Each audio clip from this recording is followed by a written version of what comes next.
Good evening. I'm Jim Zirin. Welcome back to the digital age. With more than 500 million people on Facebook and millions more blogging, sexting, texting, we find that the digital space is the marketplace of choice for the sharing of emotions. Tonight's guest, Emily Gould, is an expert on sharing emotions online. She is a blogger. She blogs at www.emilymagazine.com, and she has written a new book, a bestseller, entitled "And the Heart Says Whatever." Tonight she will talk to us about whether the internet has brought us closer together or further apart. Emily Gould, welcome back. Nice to see you again. Nice to see you again. First of all, congratulations on your book. Perhaps you could tell us something about it. The title is kind of curious, "And the Heart Says Whatever." Where did you get the title from? I like your inflection. I haven't heard anyone pronounce it that way before. "And the Heart Says Whatever." No, it's actually from a Stevie Nicks song. She's a rock singer. Yeah, Part of Fleetwood Mac. Right, Right, exactly. even I know that. No, it's, the full lyric is, "And the heart says danger, and the heart says whatever," but then the line goes on, so it's really sort of a misinterpretation of the lyric based on enjambment. But I think it's an annoying title in some ways. It's that bratty, whatever, but that's not how it's intended. It's sort of about that moment of confronting that there's danger and deciding whatever it is that will be, will be.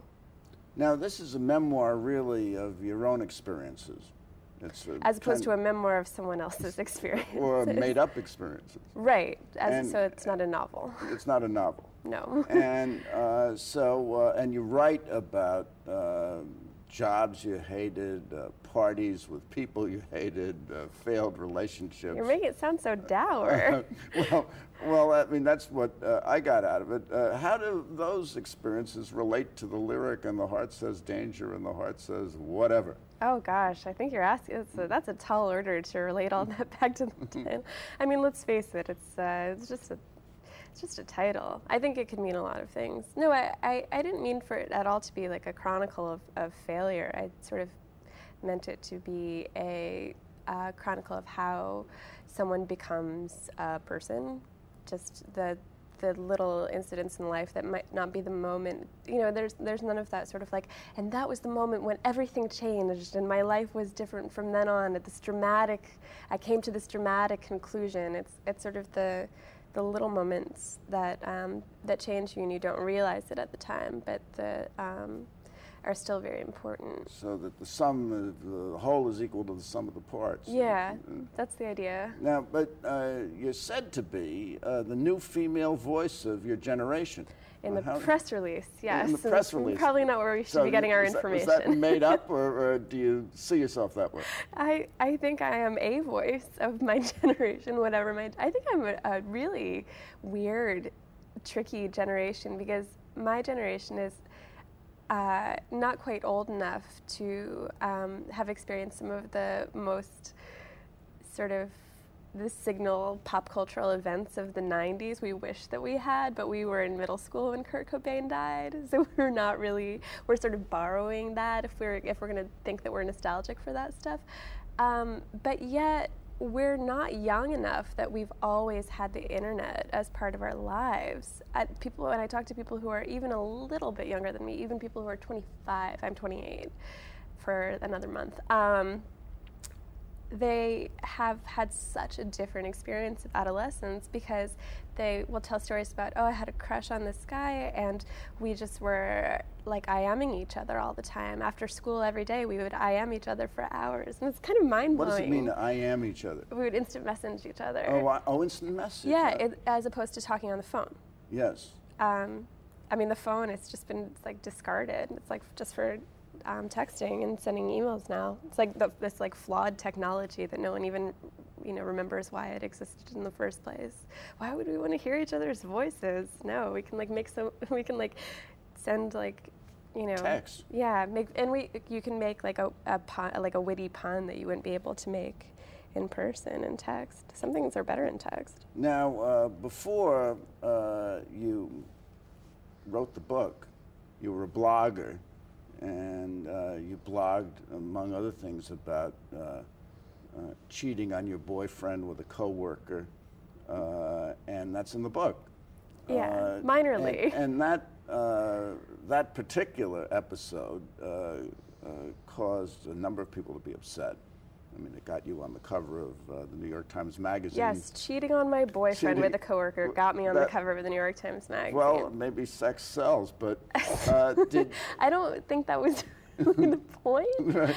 Of that article. It was kind of more about how blogging reshapes your brain and your life, and kind of less about, I mean, everyone cheats on their boyfriend with a coworker. Not all of them get to be famous for a week on the cover of a news magazine. But not all of them blog about it either.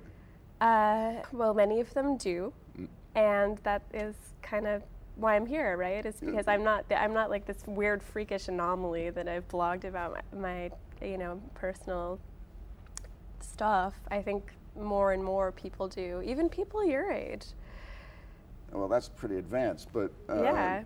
I get very salacious emails from my grandfather sometimes. Ah. Yeah.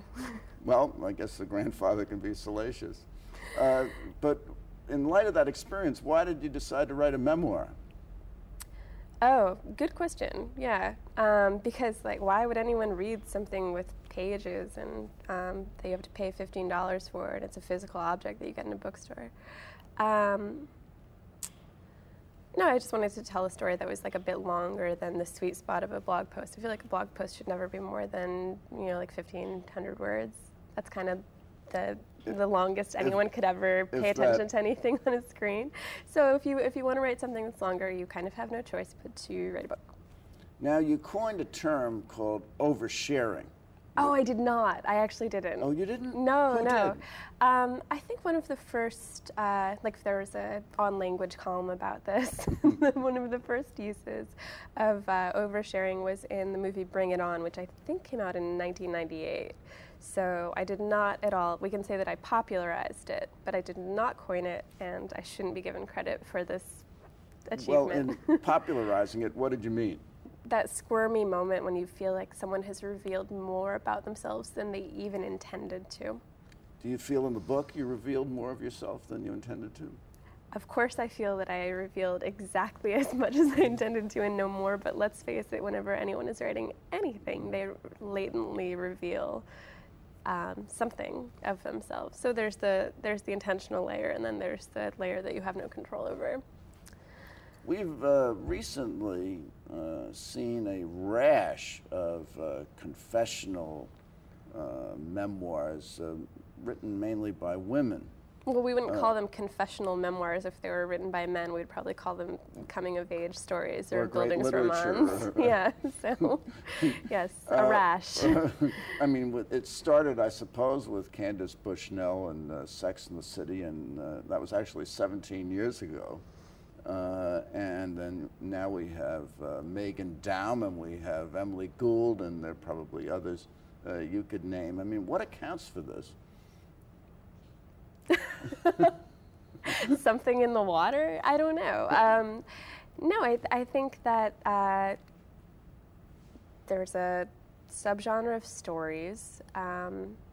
People are telling them in a sort of hyper-candid way. And maybe in previous eras, they would have chosen a different medium. I mean, if poetry still existed, maybe we would all existed in a meaningful and marketable way, and people cared about it and paid attention to it. Maybe we would be, Anne Sexton and Sylvia Plath, but this is how people tell this kind of story now. That's my totally on-the-fly theory that I just came up with this. Do you write poetry as well? No, but I can't drive. And people are always telling me that that poets can't drive. So poets can't drive? Yeah, so I don't know if it goes the other way, though. It's sort of like how a square is Did E. not Cummings a rectangle. drive a car? No. I'm sure have been, in the course of history, some poets who can drive. Now, this genre, or subgenre, is often called chiclet. You're familiar with the phrase. Is this what's called chiclet? I Well, thought I guess chiclet was like you meet a guy and marry him at the end of the book narratives that are they're a little pulpy and you read them on a plane. It may refer to confessional memoirs, mainly written by women. Okay. Would you consider yourself to have written something that falls within that category, chiclet, or do you just reject categories and you don't like them? Yeah, I don't think that's a meaningful. I think chiclet was something that was like used successfully to market books for a few years, and there was sort of a backlash against it. People got very offended that that their books were being categorized as chiclet, and especially women who felt like their books were being marketed to women just because they were women, but their books weren't necessarily, they're just books. Obviously, any book is for anyone, and it does a disservice to a book to slap a pink cover on it and sort of, choose away potentially 50% of your reading audience. But then, of course, people who publish books know that the stark, cold, horrible fact of the matter is that men will not generally buy books that are written by women, whereas women have no problem buying books that are written by men. So You think that's a marketing fact?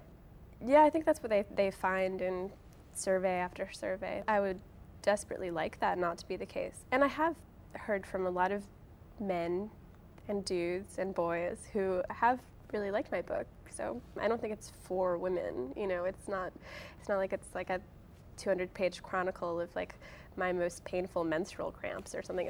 It's just a book. It's like for anyone who's been in their 20s. Well, I like the book, and I don't know, you could categorize me as a dude or a boy, but I thought it was whatever terrific. You like. Now, sir. You graduated from Kenyon College. I didn't. You didn't graduate? No, I went there for 2 years. Went there for 2 years, but it's sort of known as a breeding ground for creative writers. Wonderful review, the Kenyon Review. Yeah. And, then you came to New York and you worked for Hyperion. Yeah. And you wrote of your early ambitions for this experience. Go forward at Hyperion, be an executive editor, be making six figures, get married and move to Park Slope, have adorable children, and a really understanding husband. But I think on some level that I was conscious of the fact that I was dating a pothead in the band. What went wrong? But maybe everything went okay, because I think if I had continued on that track towards the executive editorship and the 2 floors of a brownstone in Park Slope, or maybe like a little house in Hudson or something, I think I would have been miserable and felt stymied on some level. And probably taking it out on my poor, innocent, adorable children and my super understanding husband, and everyone would have been miserable. So, and it's also like, my book is over, but obviously my life is not. So who knows what will happen? Those things may yet come to pass. Well, you write in the book that you have a free-floating ambition, What did you mean by that?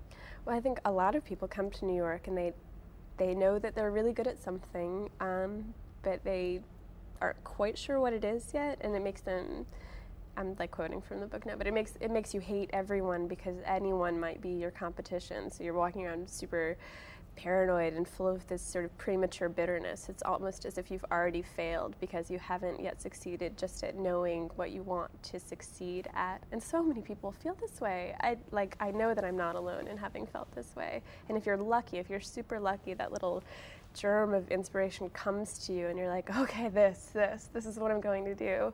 But if you're not, you're still floating around in your late 20s or early 30s and you don't know. And the not knowing is so painful for people, I think. Well, I'll give you a chance to answer your critics. Some of them have called the book a parlor game. Like Risk or like Monopoly? Like Whist, yes. And someone else said all you do is string together a series of stories of your own bad behavior and personal traumas. Okay. Do you agree with the criticism, or is it fair? Oh, I just realized where the parlor, reading it aloud would be a parlor game, and people would be able to guess who's who in it or something. Sure, I guess it's just a string of my... I think there's a synthesis that happens in the book that is subtle, and people can totally be forgiven for not having gotten it. I think there's stuff that can happen in your life that can open you up to being able to relate to this kind of book. But if it hasn't happened, then it makes sense that people wouldn't, so it just sort of wouldn't be for them. They wouldn't get it. They would think like, oh, she's just complaining about stuff that happened to her. But I would like to think that I've captured something more general. Other critics have said that you're narcissistic. I think your response to that had been, if a woman writes about herself, she's a narcissist, but if a man does the same, he's describing the human condition. I think you've made this point just before, but are critics sexist, that they attack women writers as being narcissistic? I don't want to use it as an excuse for anyone's behavior, you know, mine or critics, but I do think that there's sort of a paternalistic, condescending tone in some of the reviews that I've allowed myself to read, which are generally written by women, which is creepy and unnerving to me. But there's that sense of people are saying things like, you know, oh, I hope that she'll get past this and move on and write about something more important and stop writing about herself. You know, she has this little bit of talent. She could use it in more important and productive ways. And it's sort of I sort of feel like, well, you wanted me to write a totally different book. So I'm sorry I didn't write the book that you wanted me to write. Maybe you should write that book. But this is my book. Like this is the only book that I wanted to write and was capable of writing, so sorry. Well, women can be very tough on other women, and you blogged on Slate, I think, about a blog on Jezebel that criticized the Daily Show for hiring a sex pot comedian named Olivia Munn as its first female correspondent. And and the criticism was that the Daily hired her for the wrong reasons, and you took issue with that. Maybe you can explain that. Well, I don't know how well I articulated this, and obviously I really respect a lot of the things that Jezebel has done in the past, and that got a little lost. But I did think that the author of that post could have easily written that post without mentioning Munn's sex appeal or embedding a video of her suggestively eating a hot dog. It redirected the focus of the post. The post was supposedly about sexist hiring practices at the Daily Show, but the way that it looked on the page, the sort of immediate impression that you got, which, like, let's face it, many people aren't scrutinizing a post on a blog and like parsing every word and really thinking about what it means. The overall impression was, this woman is thin and has big boobs and is beautiful. She got this job and you didn't hate her. That's disingenuous. I felt that was disingenuous. I felt like they're saying one thing and doing another. It's the definition of disingenuous. But so it got a little bit, and then of course I'm calling them out on this on another blog. So then I'm a hypocrite for writing about this on a blog. But well, then you wrote, I think in your blog, well, that's just how the internet works. I mean, how does the internet work? Things are reduced sometimes to their barest essence, and you have to be responsible. If your audience is part of your conversation, if their comments, their usually anonymous comments, are privileged in the same way, almost the same way that the post is, you're responsible for the direction that, if you're pushing them in a direction, if you're saying like, what do you think? And you're deliberately trying to provoke that kind of trollish hateration, that's on you. Like, that's actually on you as a blogger, and I feel like people don't want to take that responsibility, and this has nothing to do with men and women, and it has nothing to do with feminism. It has to do with how the business of the internet currently works.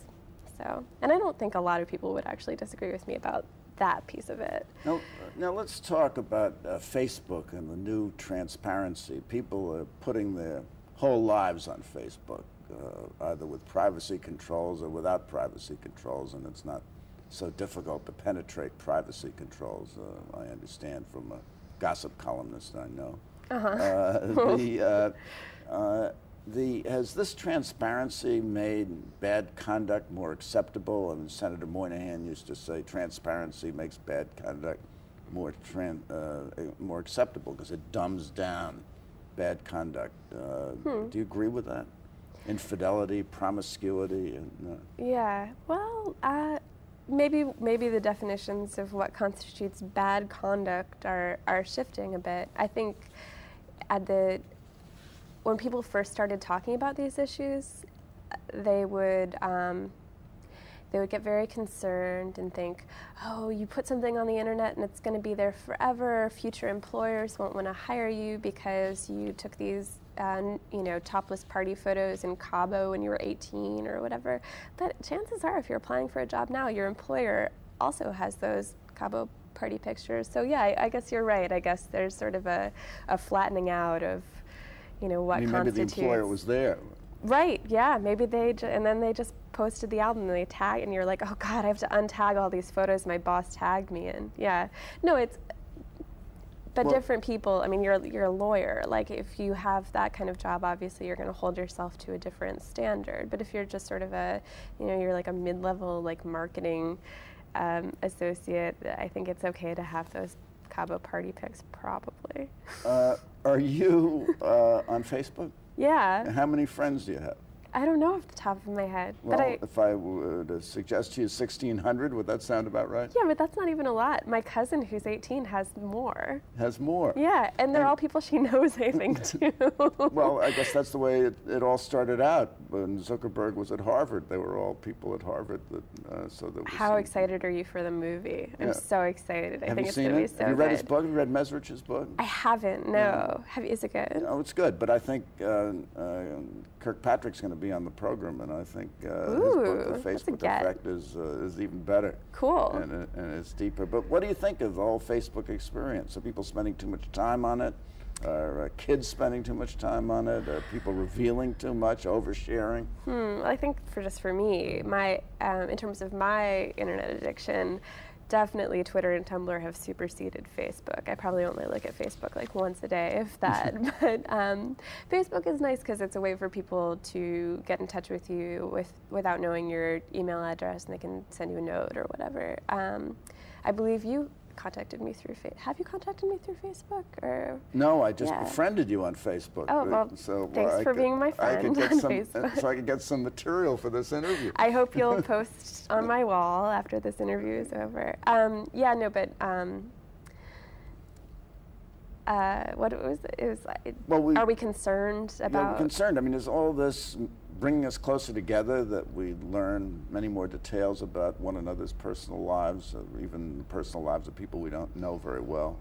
Or is it pushing us further apart, that we become obsessed about privacy, and we don't even want people to know whether we're male or female, or what our birthday is, or whether we're in a relationship?